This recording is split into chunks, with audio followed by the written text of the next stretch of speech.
웹하드는 일정 용량의 저장 공간을 확보해 문서나 파일을 저장, 열람, 편집하고 다수의 사람과 파일을 공유할 수 있는 인터넷 파일 관리 서비스입니다. 이용해 본 적이 없는 사람도 웹하드를 들어보긴 했을 텐데 아마 무료 포인트 쿠폰 때문에 알게 되지 않았을까 싶습니다. 무료 포인트 쿠폰은 식당이나 PC방, 택배 상자 안, 길거리 바닥 등 다양한 곳에서 쉽게 구할 수 있습니다. 근데 무료 포인트 쿠폰을 보면 5만 포인트, 10만 포인트, 100만 포인트 등 적은 액수가 아닙니다. 이만큼의 포인트를 무료로 준다고 하니 이용하지 않으면 낭비하는 기분입니다. 그렇다면 포인트의 가치가 없는 게 아닐까요? 웹하드 사이트에 들어가 보면 영화, 애니메이션, 게임, 유틸리티 등의 자료를 포인트로 구매할 수 있습니다. 즉 무료 포인트는 실물 가치가 없어도 사이트 내에서는 충분히 효용 가치가 있습니다.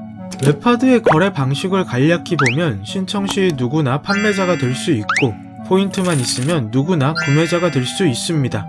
판매자가 파는 자료를 구매자가 포인트로 구매하면 포인트는 판매자에게 전달되고 판매자는 포인트를 현금화해서 돈을 법니다. 여기서 의문이 생깁니다. 구매자가 무료 포인트로 자료를 구매할 수 있다는 말은 웹하드 사이트에서는 무료 포인트가 현금과 동등한 가치를 지닌다는 건데 웹하드 업체에서는 무료 포인트 쿠폰을 무작위로 뿌리고 있습니다.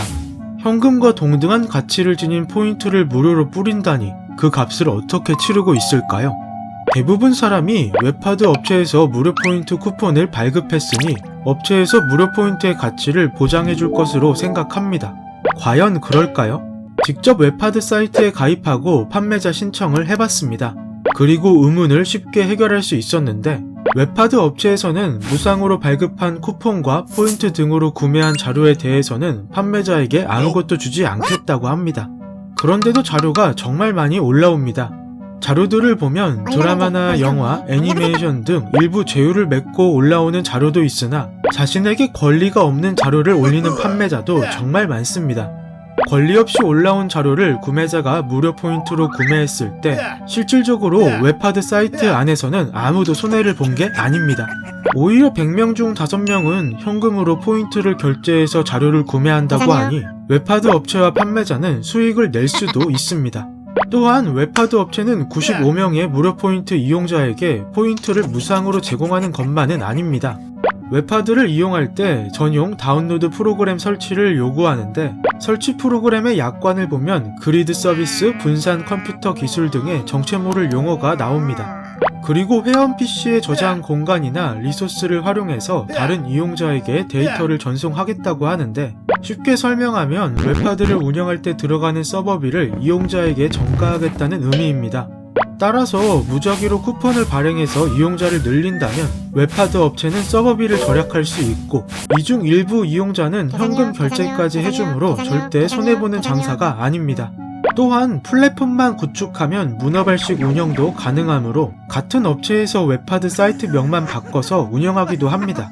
그래서 웹하드 사이트 하단의 주소를 보면 같은 건물인 경우가 많습니다. 근데 아무리 이용자가 늘어나도 100명 중 5명만 현금 결제를 하면 돈이 될까요? 웹하드 업체는 여러 곳이 있으므로 무료 포인트를 다 사용한 이용자는 다른 웹하드 사이트를 이용하곤 합니다. 이런 상황에서도 이들은 돈을 벌 방법을 찾았습니다.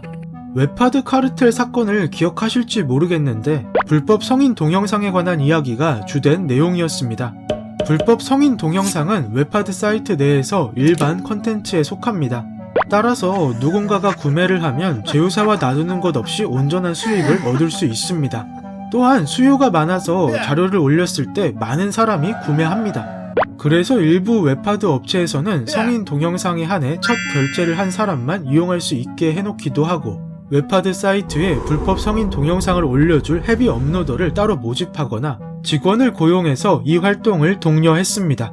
여기에 디지털 장의사 업체까지 따로 운영하면서 피해자로부터 연락이 왔을 때 돈을 받고 영상을 지워줬습니다. 그리고 몇 달 뒤 영상을 다시 올리고 돈을 받고 지워주는 등의 행위를 반복해 돈을 벌었다는 게 웹하드 카르텔 사건입니다. 웹하드 업체에서 근무한 경력이 있는 전직 개발자에 따르면 웹하드 수익 중 40에서 60%가 음란물에서 발생한다고 합니다. 그리고 이 중 90%가 불법 성인 동영상이라고 합니다. 정말 돈만을 목적으로 한 충격적인 사건으로, 이러한 사건의 배경에는 우리가 지금까지 알아본 수익 구조의 역할이 매우 컸습니다. 궁금증이 해결되셨나요? 2019년 5월 25일 개정되는 전기통신사업법에 따라 피해자 등으로부터 삭제 또는 차단 요청을 받은 웹하드 사업자는 즉시 삭제 또는 차단 조치를 해야 합니다. 사업자는 명백한 불법 행위임에도 조치를 취하지 않으면 방조 혐의가 적용돼 위반 건별로 최대 2천만 원의 과태료를 내야 합니다. 이와 관련해 경찰은 2019년 10월 25일까지 불법 음란물 유통사범에 대한 집중 단속을 정기할 계획입니다.